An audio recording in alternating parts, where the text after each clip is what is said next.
এখনকার মানুষ সত্যকে ঢেকে রাখতে চায়। ওরা জানে না যে শাক দিয়ে মাছ ঢাকা যায় না। ছোট্টবেলায় বিভিন্ন জায়গায় একটি লেখা পড়তাম বা শুনতাম যে সত্য তার নিজ গুণে প্রকাশিত হয়, হাজারো চেষ্টা করে সত্যকে গোপন রাখা যায় না। হ্যালো মাই ডিয়ার ভিউয়ার্স, প্রিয় বন্ধুরা, আজকে আপনাদের মাঝে এমন একটি গল্প নিয়ে আসছি যে গল্পটা পৃথিবীর প্রত্যেকটা মানুষের জীবনে শিক্ষা থাকার দরকার। বিশাল এক পাহাড়ের ওপর এক ঈগল বাসা বানিয়েছিল।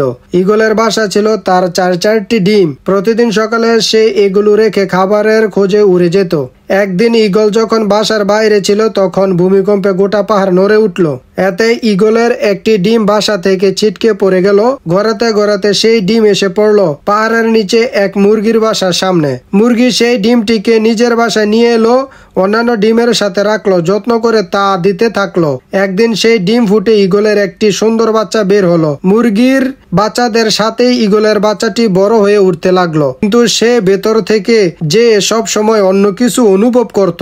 আকাশে একদিন ঈগলের একটা ঝাঁককে উড়ে বেড়াতে দেখে সে মুরগিকে বলল, ইস, যদি আমিও তাদের মতো উড়ে বেড়াতে পারতাম। কি হেসে উত্তর দিল, তুমি কিভাবে উড়বে? তুমি তো মুরগি, এবং মুরগি কখনো উড়ে না। ঈগল মাঝে মাঝে তার স্বগোত্রীয়দের উড়ে বেড়াতে দেখত এবং স্বপ্ন দেখত সেও তাদের মতো একদিন উড়ে বেড়াবে। কিন্তু প্রতিবার সে তার স্বপ্নের কথা জানালে মুরগি বলতো যে এটা একেবারেই অসম্ভব। মুরগির এই কথাটি ঈগল বিশ্বাস করতে শিখলো এবং তার জীবনটা বাকি মুরগিদের মতোই কাটিয়ে দিল।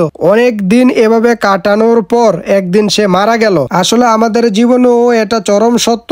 তুমি যা বিশ্বাস করতে শেখো একদিন তুমি তা হয়ে উঠবে। তাই তুমি যদি ঈগলের মতো উড়ার স্বপ্ন দেখো, তবে সেই স্বপ্নকে অনুসরণ না করো, মুরগির কথায় কানে দিয়ে তুমি তোমার যোগ্যতাটাকে ভুলে যাও, তাহলে ঈগল হয়েও মুরগির মতন জীবনযাপন করতে হবে। বন্ধুরা, আমরা এই গল্পটা থেকে কি শিখতে পাইলাম? গল্পটা থেকে আমরা স্পষ্ট শিখতে পাইলাম মহান আল্লাহ তাআলা আপনাকে যে যোগ্যতা দিছে, সে যোগ্যতা অনুযায়ী আপনার চলতে হইব। আপনার যে প্রতিভা আছে, প্রতিভা তুলে ধরতে হইব। আপনার প্রতিভা আপনি প্রদর্শন করতে হইব। পৃথিবী এমন একটি জায়গা, যে জায়গায় আপনার প্রতিভা আপনি না দেখালে কেউ আপনার প্রতিভাকে খুঁজতে যাবে না। বন্ধুরা, আপনারা স্ক্রিনের মধ্যে দেখতেছেন কাতারের সবচেয়ে বেশি সুন্দর যে জায়গাটা এবং কাতারের মেইন সিটি, এই মেইন সিটি আপনাদের মাঝে তুলে ধরতেছি এবং পরিবেশটা দেখাচ্ছি। বন্ধুরা, এই ভিডিওটা থেকে আমরা একটা শিক্ষা নিতে পারি। আপনি 2010-এ তাকায় দেখেন কাতারের অবস্থা, এখন 2024-এ আইসা তাকায় দেখেন কাতারের অবস্থা। তারা কিন্তু পরের কথা চলে না বন্ধুরা, নিজ বুদ্ধিতে অগ্রগতি ভাবে এগিয়ে যাচ্ছে।